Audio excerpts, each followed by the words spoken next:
Paz amado, irmãos, eleito, predestinado, abençoado com todas as sortes de bênção.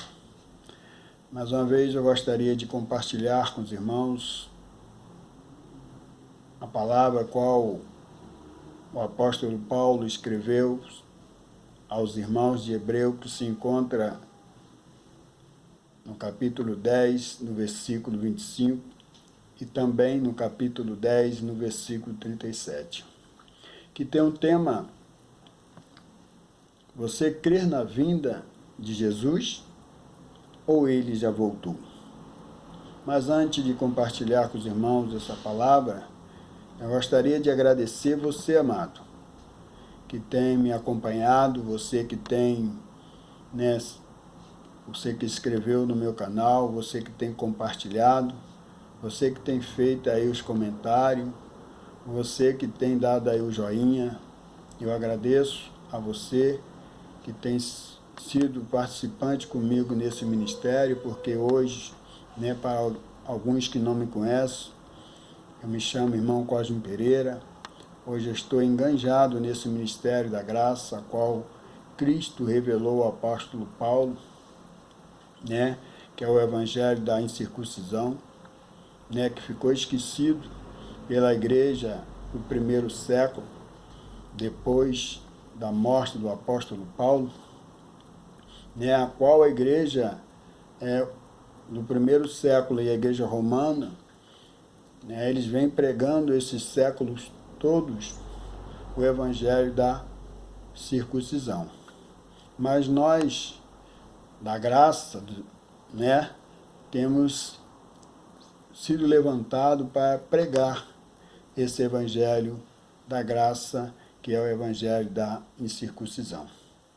Eu quero ler com você lá em Hebreus capítulo 10, versículo 25, e Hebreus no capítulo 10 e versículo 37, aonde nós iremos trazer esse versículo desse capítulo como uma referência do que é aquilo que irei estar compartilhando com os irmãos. Que diz assim, no versículo 25 do capítulo 10, não deixando a nossa congregação, como é de costume de alguns, antes admoetemo-nos uns aos outros, e tanto mais quanto vedes que se vai aproximando aquele dia.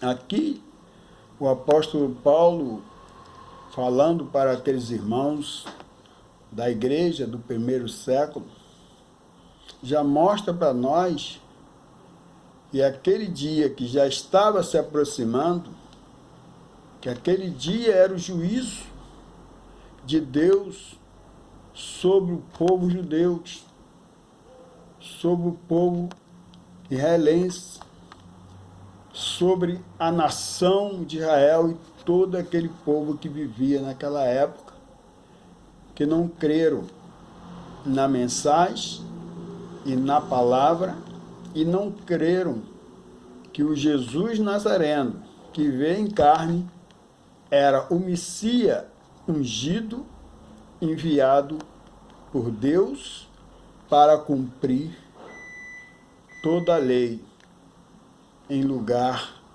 do seu povo. E também no versículo 37 de Hebreus 10, nos diz assim, porque ainda um pouquinho de tempo e o que há de vir virá, e não tardará. Aqui, meus queridos irmãos, já mostra essa frase que o apóstolo Paulo se referiu àqueles irmãos de Hebreus, que essa frase que diz, aquele que há de vir, virá, ele já estava falando ali no presente. E no futuro ele diz assim, e não tardará. O futuro que ele estava dizendo era o futuro bem próximo, que aconteceu ali mesmo no primeiro século, em 70.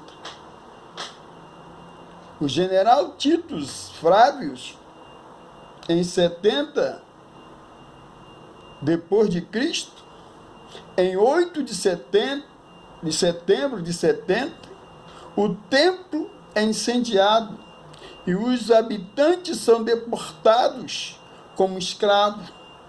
O templo, que foi construído por Salomão em 970 a.C.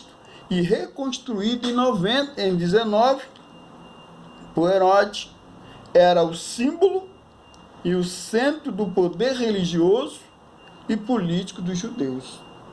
Enquanto aquele templo estava de pé, os irmãos, como Paulo aqui se referiu, no versículo 25 de Hebreus, do capítulo 10, os irmãos se reuniram, por isso que Paulo disse nesse versículo: não deixei-vos de congregar, de se reunir, porque ali ele estava edificando o corpo de Cristo, até que ele chegasse a um pleno conhecimento do Filho de Deus.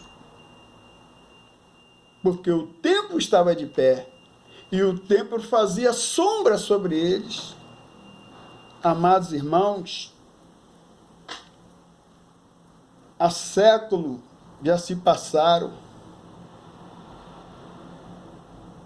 Há séculos já se passaram.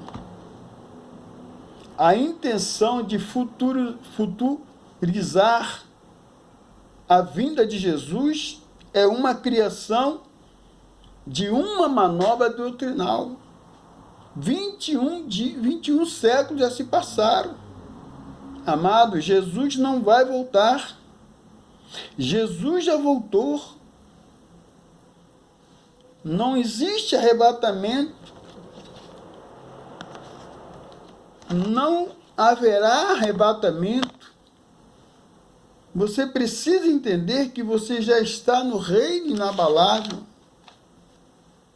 Você precisa entender que você já tem a vida eterna. Você precisa entender que o teu espírito tem o direito à vida eterna.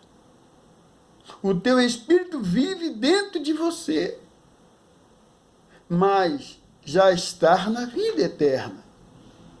Quando ele sair de você, de dentro de você, então o corpo volta ao pó. E o espírito então volta para a pátria celestial, para a sua morada. Então, com esse corpo espiritual já glorificado, você viverá e verá face a face aquele que vive e reina para sempre. Porque quando você traz este argumento, a igreja diz: então acabou a minha esperança. Amado, a tua esperança acaba se você acreditar que ele ainda vai voltar. Porque você deixa de viver a tua vida para viver uma mentira. Então a esperança da igreja evangélica é carnal. Se nós esperamos em Cristo somente nesta vida, é o que eles fazem, a esperança deles, então estão nesta vida.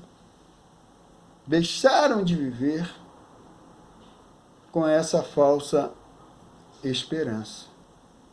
Amado, o reino de Deus é um reino espiritual. Cristo reina em mim e em você. Você é a igreja espiritual. Cristo habita em mim e habita em você. Você é a morada do Altíssimo. Por isso que está escrito lá, que o apóstolo Paulo falou aos irmãos, Romanos, capítulo 8 e 14. Porque que aquele que é guiado pelo Espírito, esse é filho de Deus. Nós hoje somos guiados pelo Espírito Santo de Deus. É Ele que nos guia. É Ele que nos dá a direção. O que Deus quer, amado, é que nós o adoramos em espírito, em verdade. Que você possa produzir o fruto do Espírito. Deus quer que você reine em vida. O mandamento do Senhor é que nós adoramos a Deus em primeiro lugar e o próximo como a nós mesmos. Que você, meu querido, que você, minha querida, possa viver uma vida espiritual em Deus. Porque Deus não nos olha na carne, Deus nos olha em espírito. Receba esta palavra no teu coração nesta noite. Que o Espírito que habita em vós possa reinar e governar a sua vida. Amém? Receba esta palavra. Abba Pai. Abba Pai.